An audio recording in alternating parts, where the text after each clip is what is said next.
Ooh, mama, you know what time it is. It's our weekly fashion segment here at Race Chaser with our very fashionable correspondent, Naomi Smalls.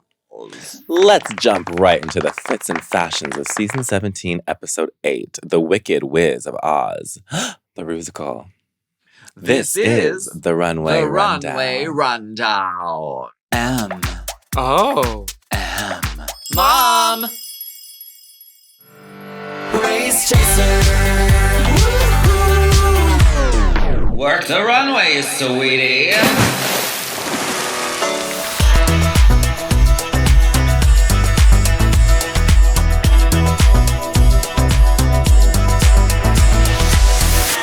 Let's start with RuPaul. And, she says in this episode, everyone has their shade of blonde. Her shade this season is white.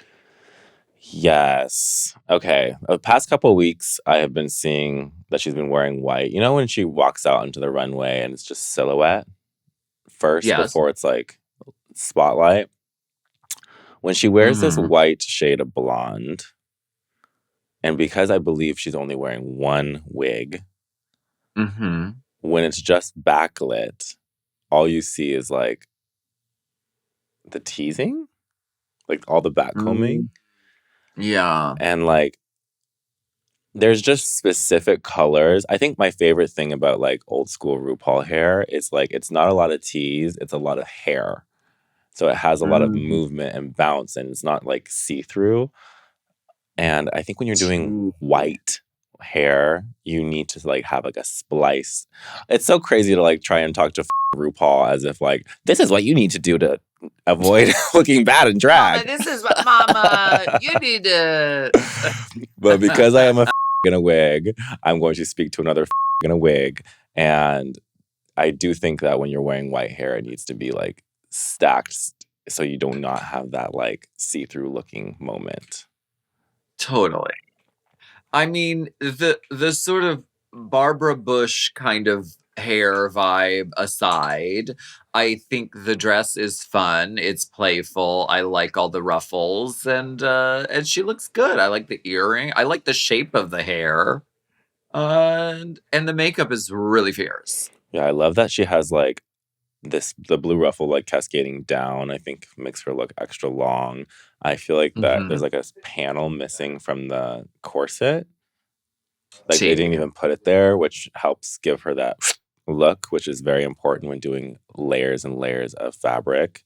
The makeup being monochromatic is gorgeous. I know you love the brown eyes, so I hope I'm not offending. But I do think just like a little, just to turn it up with the contact. Like, I'm not asking for blue. I think when I say light eyes, people think I'm saying blue, but I just think like a light brown would just... One of those fresh looks. Yeah, literally a fresh look would be perfect.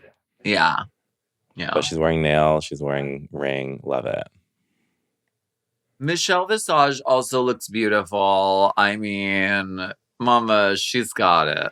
She just looks great. Oh my God, the shot that is included in the brief, her cheek is sitting. Jamal also looks great, handsome, beautiful. And Adam wearing Disco Daddy stoning. Gorgeous. Mama, she looks great. I honestly, how Disco Daddy still has like eyesight after all this like stoning work he does is insane. It's so impressive. He has no sense of smell anymore. Everything tastes like E6000. The category this week is Shady Ladies, the art of the parasol. Okay. Shady bitch. Fun. Yeah, so much fun. Up first, we have a vision in beige. Her name is Suzy Toot. Suzy Toot. What do we think? She looks good. Yeah, she looks gorgeous.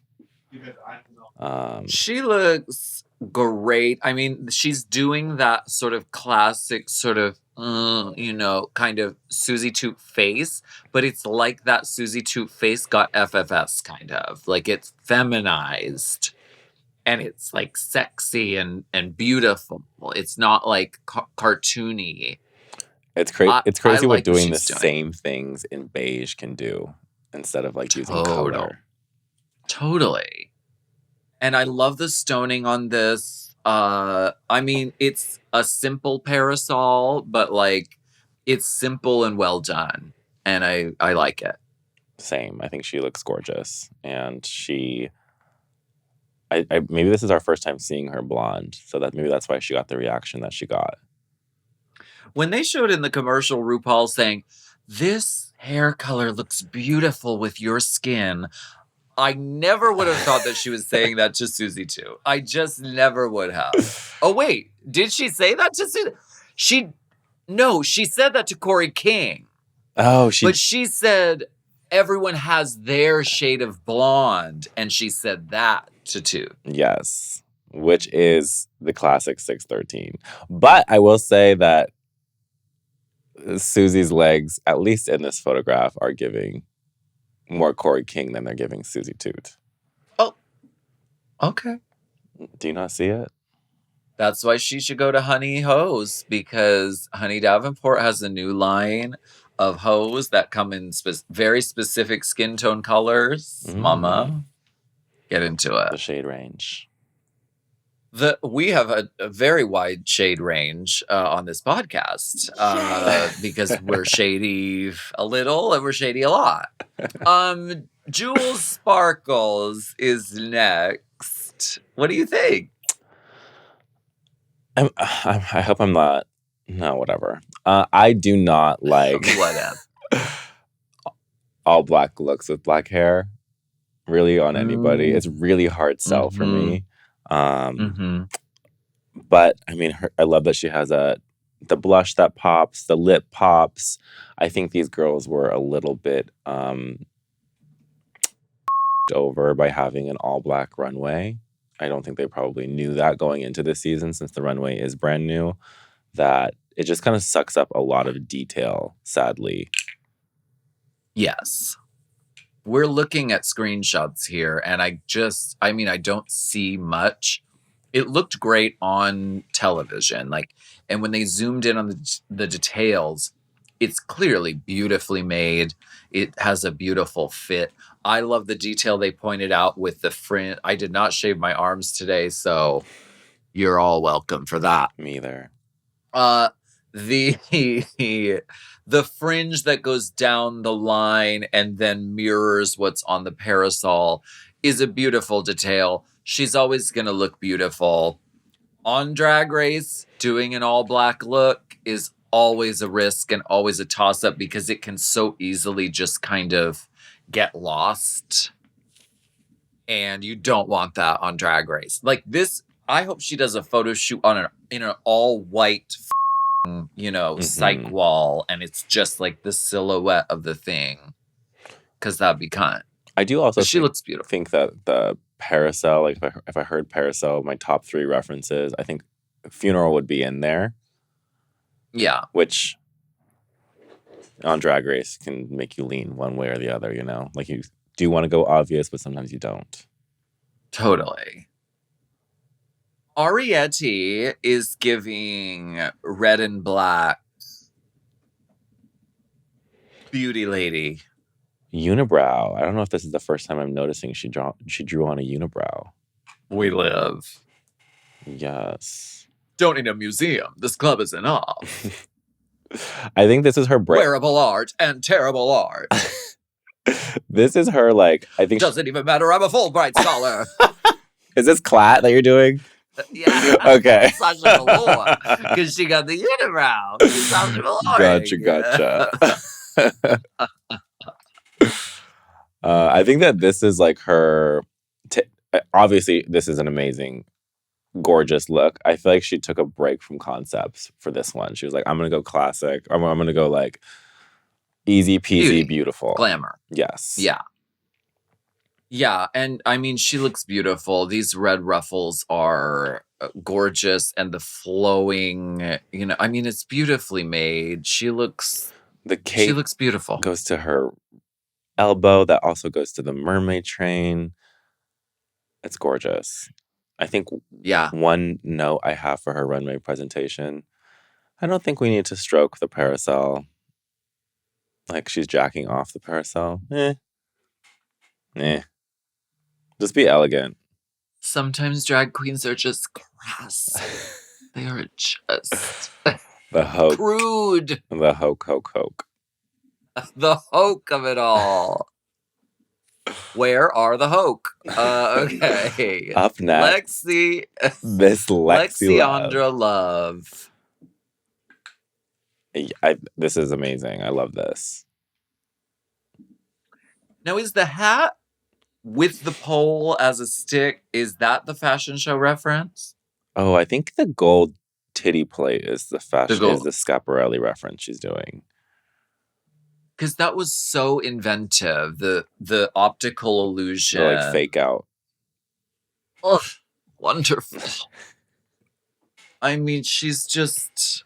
And you know what? She's a glamorous, gorgeous model. Things are always going to look great on her, but she also has really great things. And she also has really great ideas. She's clearly creative and inventive, and I think she knocked this out of the park.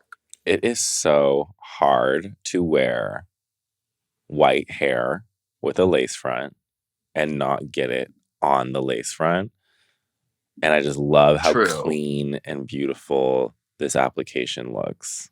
And like white hair is really something I never tend to go for reasons previously mentioned in this review. And this makes me want to like dip my toe into it. Mm-hmm. She looks gorgeous. She looks sickening. We live.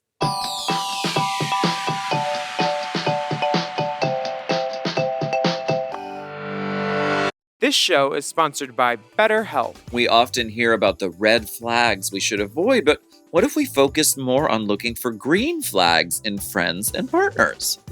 If you're not sure what they look like, therapy can help you identify green flags, actively practice them in your relationships, and embody the green flag energy yourself. Ooh, I'm feeling green flag energy. Very green flag. It's true. And this is one of those tools that you can learn and cultivate in therapy, and I think that can be beneficial for just about anybody. Yeah, my therapist on BetterHelp told me that I should look for commonalities instead of things that like don't work. So instead of the red flags, go for green. Exactly. Love that.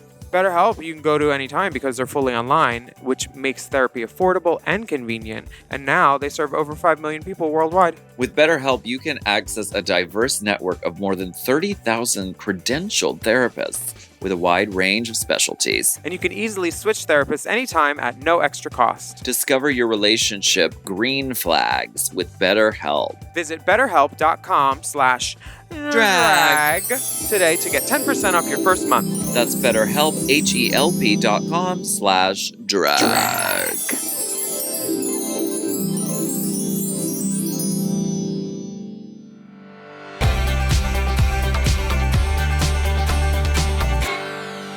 Sham Star. Yes. Gorgeous. House of Canny. Stunning. It's immediately clockable.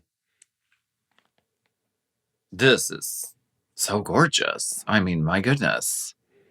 It's beautiful. I mean, the design of the garment makes you just want to like lean in and just like, what? How did this get made?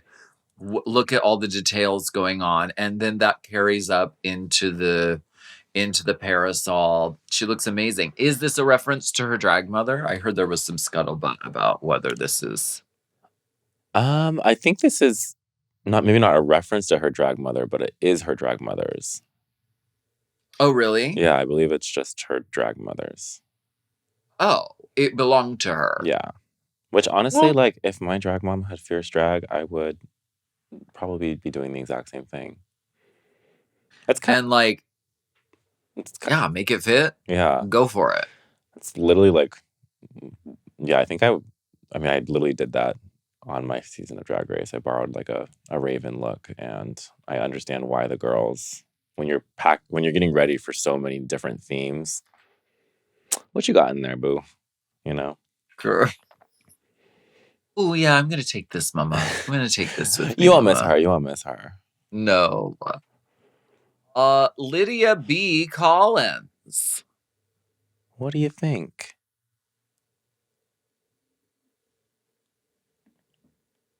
The thing on her head is cool. Mhm. Like, I like that sort of Philip Tracy mask-esque hat.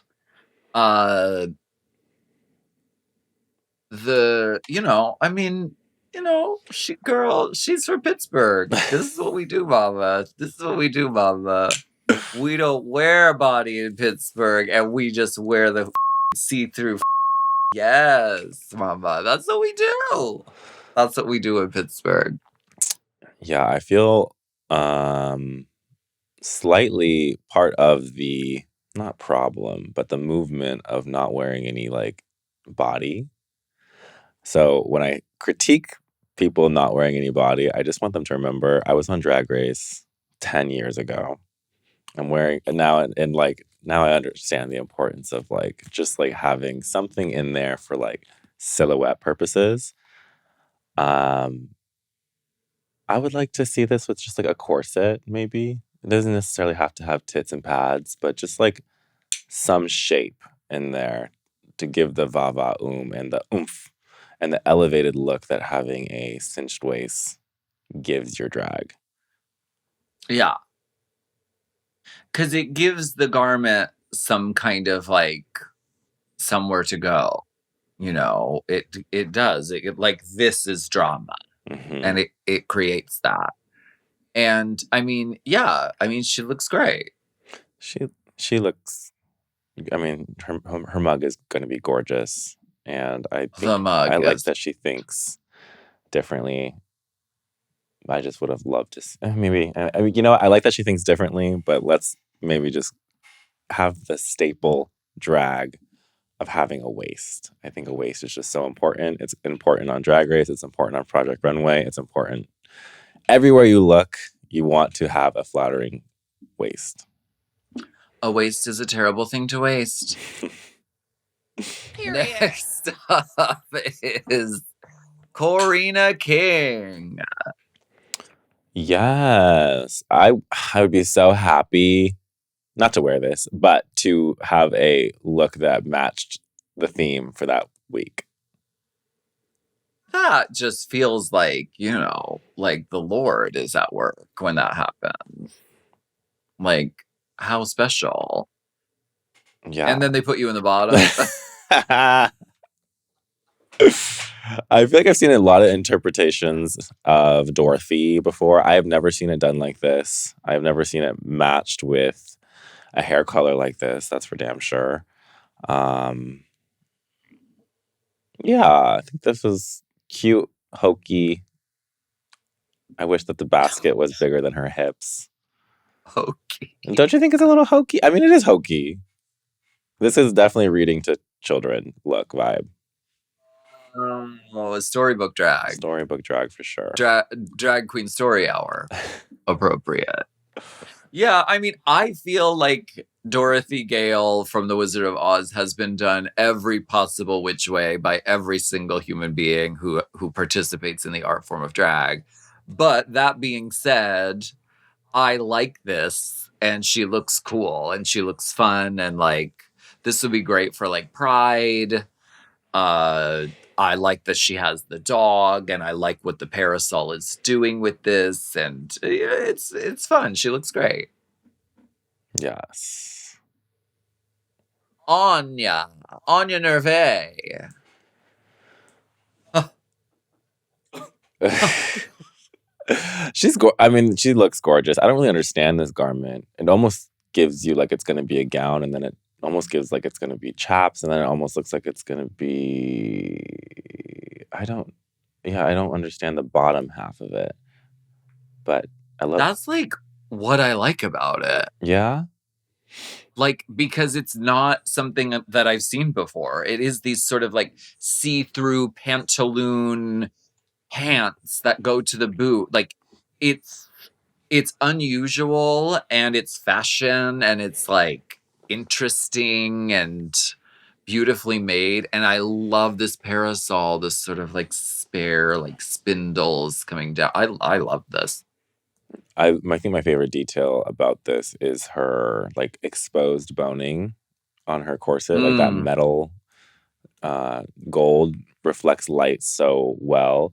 And I think that's something that I would love to see a lot of more contestants go in with is the knowledge that it doesn't have to be rhinestone to be sparkly. As long as it's like metal, it will reflect light.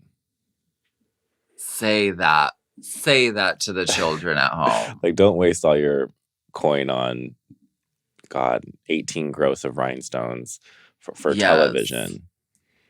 Totally.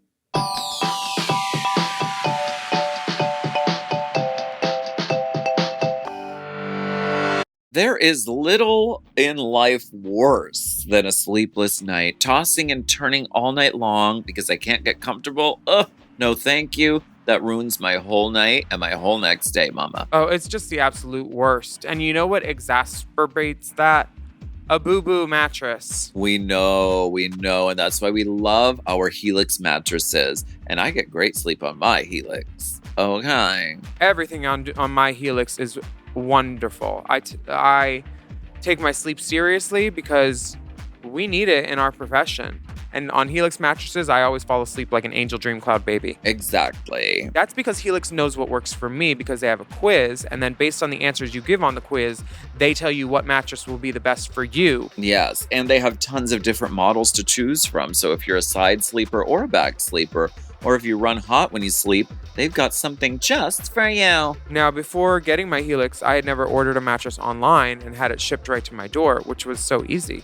I loved having a whole mattress just delivered to me, and all I had to do was take it out the box. So if you need to upgrade that old lumpy dumpy mattress, get a Helix. Go to helixsleep.com/drag for 27% off site-wide. This is their best offer available, exclusive for our listeners, and better than what you'll find on the site. That's helixsleep.com/drag for 27% off site-wide. helixsleep.com/drag.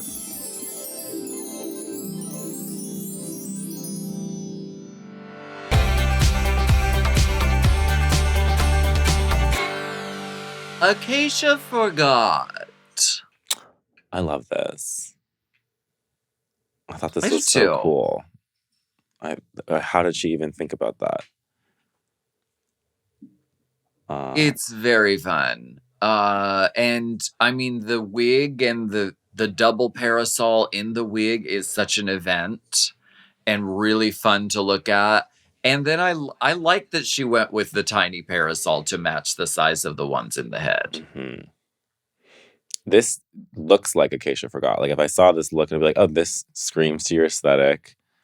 Mm-hmm. I totally understand who this girl is. And it doesn't, if this makes sense with her package.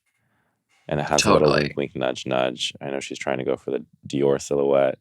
I think maybe if we're plucking hairs, I'd put a little bit more volume on the skirt just to oomph it up a bit. But that, just to, you know, like a little cage or some sort of crinoline moment. But I also love how clean the beehive into the mashed potato platinum blonde look on top. It just looks gorgeous. Now I want mashed potatoes. I feel like in any other circumstance, I would be like, why is the parasol small? It should be bigger for scale. But like in this case, I'm like, I think it's so cunt that it's just like a tiny one. Like, because everything else is so like big and grandiose that like the idea of this tiny parasol is humorous to me. For sure. No tiny top hats. Yes, tiny parasols. No tiny top hats. We don't make the rules. This is just how it goes. I don't know. I can't explain it. It just has to make... There honestly is no rule book. It just has to make sense to the eye. It has to be easily digestible. Yes. Lana Jarre. Yes, another all black hair moment, all black look, all black everything. Yes. Is she giving funeral as well? It's like Dracula's funeral, I believe. Yes. The vampire element helps differentiate her from Jules, who did a funerary. I mean, this is funerary as well. Yes. I mean, right? I like it. When you get into all the details, once again, all black looks, it's hard to get into on Drag Race. But if you get into the details, it's very beautifully made. And she looks kind of... God, how I wish there was just some volume in the chest. Just give me a little cutlet now. Yeah. Now I'm saying this, but she is wearing. I mean, I've done the full body look, and I probably will still dip my toe into it sometimes, but I don't know. She was up and down like a piece of paper. Is that Jasmine? She was flat up and down like I think she was. I think she did say that. I think she was talking about Pearl. Yes. RuPaul's done. They done up Drag Race, or what was it? RuPaul's Drag Race done up drag. Mm-hmm. Yes, I think just like if I were to edit, I would do a lighter hair color. I know she's wearing Lux's wig for luck, apparently. I would do tits, and I would do a little bit of diagonal up at the mermaid. Yes. But she looks great. She looks great. She's going to a funeral. Now, who is your top salute of the week, and who is your biggest dispute of the week? My top salute of the week is definitely Lexi Love. I thought the fake out with her parasol being on her shoulder, but not. It's actually attached as a fascinator. I thought that was really smart. The white hair was a slay. Who was your top salute of the week? My top salute, I'm going to go with Sam Starr. I mean, you know, it's not reinventing the wheel by any means as far as this silhouette and this hair, but like when it's done right and done in a fresh, exciting way, it just is delicious. And she just looks really fucking cool. Do you have any thoughts of repeating hair on your Drag Race package? Well, seeing as I probably did multiple times when I was there, I would say go for it, but as long as it like makes sense. Yeah. Like there are certain moments where I say this is Alaska's hair, and so for that reason I'm going to, if this is Alaska being Alaska, even on Drag Race, I'm going to wear that signature hair. If it's a very specific wig, you know, and it's like 6 points and they're all rhinestoned and neon bangs, I would not repeat that because that's like a very specific thing for a specific thing, and using it again somewhere else is perplexing to me. Yes. I think that's the only thing that stood out for me about Sam Starr's wig. I mean, Sam Starr's look. Is she using this good old... I think that's her entrance hair, actually. Okay. I mean, she definitely embellished it with the butterflies and everything. And maybe that is her look. Maybe that is her hair that she thinks is her vibe. I could see that being her signature hair. What was your biggest dispute of the week? I'm going to say my biggest dispute of the week. You know what? This one's actually a little bit of a tough one. I think they all kind of look pretty good. You girls look good. I would say Lydia is my top dispute. Just because I think her fascinator is the event, not her parasol. I think her parasol gets lost, and I would just like to see. I have to agree with you. Mhm. I agree with you entirely. And I think she still looks great. And it is very difficult to choose like sort of the least of the bunch. But I totally agree. I think the hat overshadowed the parasol, and the dress could have had a little more za za za ka ka ka ka. I sit before you wearing a bra from Target. Okay, but anyway, I'm giving fashion advice. Thank you. Thank This you. has been the Runway Rundown. And as you know, Runway Rundown is available in full on the Mom Podcast YouTube channel every single Wednesday. And as always, our full audio podcast is available everywhere you can listen to podcasts for free. Oh, yes, Mama. And on our Patreon, Mom Plus Gold, you get all this content ad-free, uncensored, full video episodes of this pod. See you next week for the Runway Rundown. Mm.